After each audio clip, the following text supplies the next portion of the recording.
Merci d'accueillir Robin Chesset, s'il vous plaît. Bonsoir. Bonsoir tout le monde.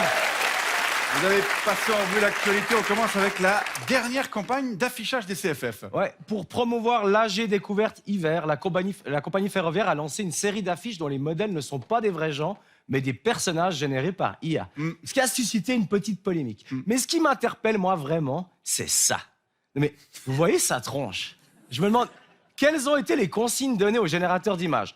ChatGPT, génère-moi une photo d'un mec avec un regard lointain, mièvre, les cheveux en bataille, mais propres, qui aurait une bonne tête de connard à jouer de la guitare en soirée, et dont la personnalité toxique se révélera après 2 mois de relation avec ma fille. Elle a cette dame, celle-là. C'était quoi les consignes? Génère-moi une femme qui vit très bien sa ménopause et qui a été ravie de sa croisière dans les Caraïbes l'année passée. Même si elle trouve que dans ces pays, ils sont un peu chapardeurs. Et lui, ce bonhomme-là, mon préféré. Génère-moi Jean-Mi, qu'on connaît un rayon sur le 3e pilier et qui a arrêté de boire depuis 2 ans. Il a certes perdu 2-3 copains en cours de route, mais il va mieux. Et vous savez pourquoi je peux me moquer méchamment de ces gens, Vincent? Parce qu'ils n'existent pas. C'est ça qui est super avec l'intelligence artificielle, le retour des blagues sur le physique. On enchaîne avec un braquage dans le canton de Vaud. Oui, le musée romain de Lausanne-Vidi a été cambriolé la semaine passée. 2 individus ont emporté une dizaine de pièces d'or.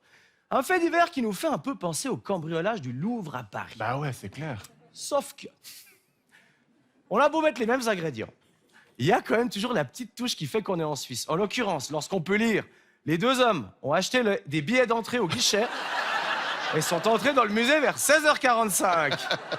Ils ont acheté leurs billets. C'est tellement... Ça, c'est Ocean's 11, mais à la Suisse. Ben oui, c'est ça. On est poli, on reste poli, puis on fait un braquage à 16h45. Ah bah oui, parce qu'après, il y a quand même C'est ma question à 18h. Ça serait dommage de louper. Qu'est-ce qu'on a pu apprendre encore en Suisse cette semaine, Robin? Que le sperme est de mauvaise qualité en Suisse. Non. Oui, spécialement dans les zones rurales, sans doute à cause des pesticides qui altéreraient la qualité du sperme. Un problème apparemment moins grave dans les zones urbaines. Après ras des villes, ras des champs... Mais ce que je trouve beaucoup plus intéressant que ce constat, c'est comme cette étude a été mise sur pied. Eh ben, elle a été mise sur pied sur la base d'échantillons prélevés auprès de 2677 recrues pendant leur service militaire. Et ça, quand même, on aimerait savoir comment ça a été casé dans l'ordre du jour. Hein? Il y a une séance. Ensuite, messieurs, 0930, place à la récolte d'échantillons, votre sperme. Vous irez à tour de rôle dans la petite salle pour émettre vos éjaculats, dans laquelle vous aurez à votre disposition un gobelet et une photo de Betty Boop. Ah, y a rien, pour moi, je crois qu'il n'y a rien de plus excitant qu'un major de l'armée qui m'ordonne de jouir, vraiment. Et puis, 2677 recrues. Fallait pas que le camion qui ramenait les échantillons se renverse sur l'autoroute. Mais en tout cas, c'est une bonne nouvelle pour tous nos militaires, eux qu'on accuse trop souvent de jamais rien branler. C'est vrai. Une autre nouvelle. Oui, une jolie histoire relatée par le Blick, pardon. Un couple suisse plaque tout pour aller vivre à Europa Park. Sonja Scheiber et Ottmar Gamma partageaient un tel amour pour le parc d'attractions allemand qu'ils ont quitté la Suisse centrale pour s'installer dans le Bade-Württemberg. Cela fait donc 20 ans qu'ils vivent et travaillent à Europa Park. Sonja Scheiber est responsable de la restauration dans le village valaisan et Ottmar Gamma s'occupe du manège London Bus.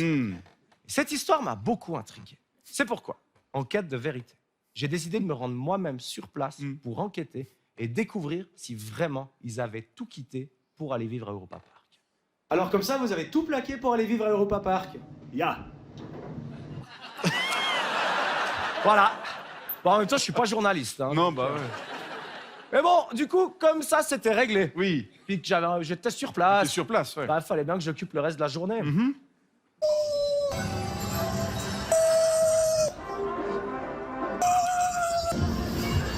J'aime bien. Ouais, bah, je vous ai dit, je suis pas journaliste. Ça, y a pas autre chose à dire que juste j'aime bien. Enfin, y a pas- Bah, j'aimais quand même vachement bien parce que c'était super. On passe à la suite avec du football. Oui, après des mois de rénovation, le FC Barcelone a retrouvé son stade mythique du Camp Nou. Alors, pour tous ceux et toutes celles qui parlent pas couramment catalan, Camp Nou, ça vient de camp, qui signifie stade, et nou, qui veut dire nouveau. On espère donc très fort qu'après cette inauguration, le club décidera de rebaptiser le stade le Camp Nou Nou. D'accord. Donc on a du sperme, des parcs d'attractions et du foot. Vous avez rien d'autre de plus sérieux à nous proposer? Ah bah si, des politiques publiques, tiens. Voilà. ok. En Irlande d'ailleurs. Il faut savoir que le gouvernement irlandais planche sur un projet assez ambitieux de flexibilité des horaires de travail pour fluidifier le trafic sur les autoroutes le matin ou le soir. Ouais. Une idée qui est assez avant-gardiste puis qui pourrait être très inspirante pour nous en Suisse. C'est pourquoi, intrigué par ce projet novateur, j'ai décidé de me rendre moi-même sur place pour enquêter.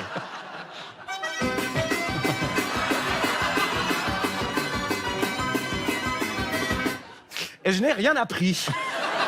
Bon, en même temps, Robin, vous n'êtes pas journaliste. Ah bah non, je suis pas du tout alors, non, pas du tout journaliste. Ouais.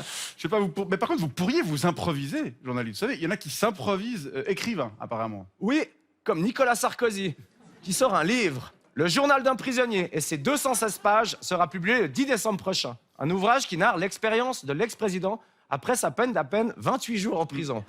Décidant de suivre la même voie, je publierai dans une semaine mon premier livre, Itinéraire d'un globe-trotteur, dans lequel je raconterai mon trajet Lausanne-Morges en interrégion. Et on se réjouit. Bravo, merci beaucoup, Robin Chassé. On se réjouit de lire cette odyssée.